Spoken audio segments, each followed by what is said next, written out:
नमस्कार, प्रणाम, हर हर महादेव। हम हैं प्रियंका देवी कुशवाहा और हमारे यूट्यूब चैनल भोजपुरिया गीत में रउआ सभे के स्वागत बड़ुए। तो रउआ सभे के बीच में बहुत प्यारा सा सुंदर सा हम शिव चर्चा भजन फिर से लेके आ गए बनी। गीत के पूरा जरूर सुनम जा, वीडियो को लाइक शेयर जरूर करब जा। और अभी तक ले चैनल के सब्सक्राइब नहीं किया कर तो चैनल के भी सब्सक्राइब जरूर कर ले अब जा, और कमेंट बॉक्स में लिख के भेजम जा हर हर महादेव। तो चलिए रउआ सभे के हम शिव चर्चा भजन गीत सुनावत तनी, तो पूरा गीत सुनम जा तभी अच्छा लगी।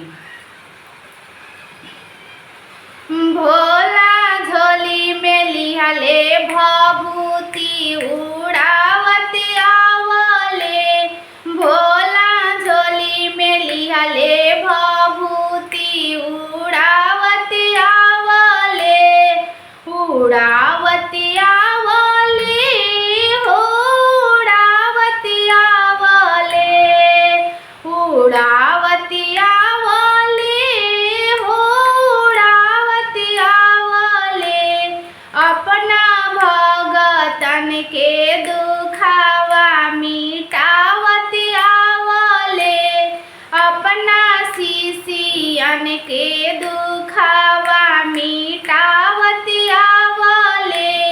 भोला झोली में लिहले भभूति उड़ावत आवले, कि भोला झोली में लिहले भभूति उड़ावत आवले।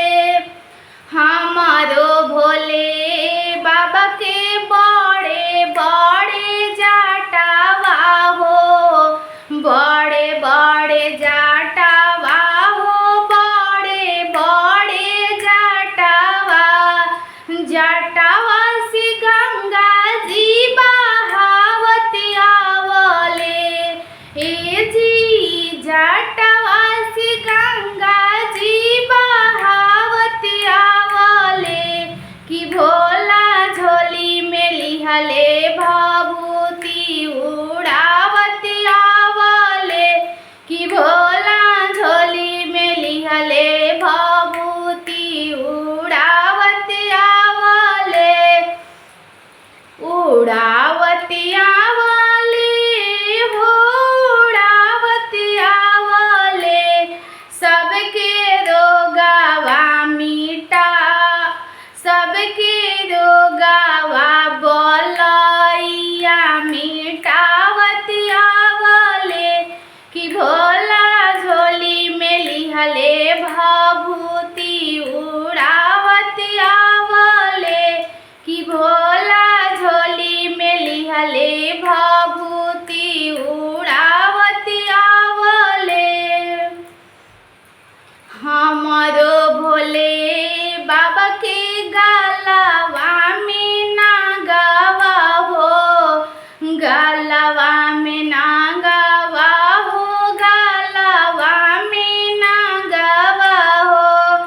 कानवा में कुंडल लटकावत आवले, ए जी कानवा में कुंडल लटकावत आवले, कि भोला झोली में लिहले भभूति उड़ावत आवले, कि भोला झोली में लिहले भभूति उड़ावत आवले।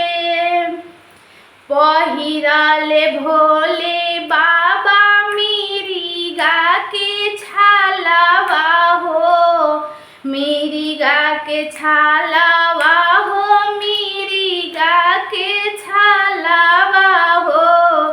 पहिरेले भोले बाबा मिरिगा के छालावा हो, मिरिगा के छालावा हो, मिरिगा के छालावा हो।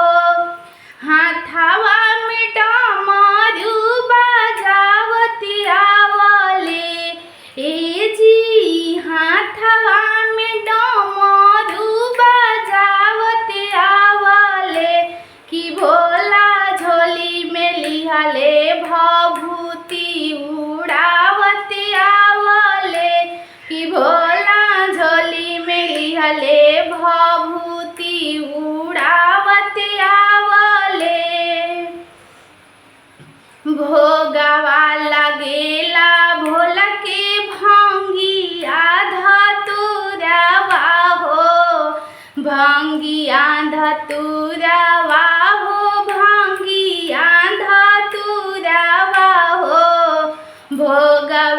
लगेला भोला के भंगिया धतुरवा हो, भंगिया धतुरवा हो, भंगिया धतुरवा हो।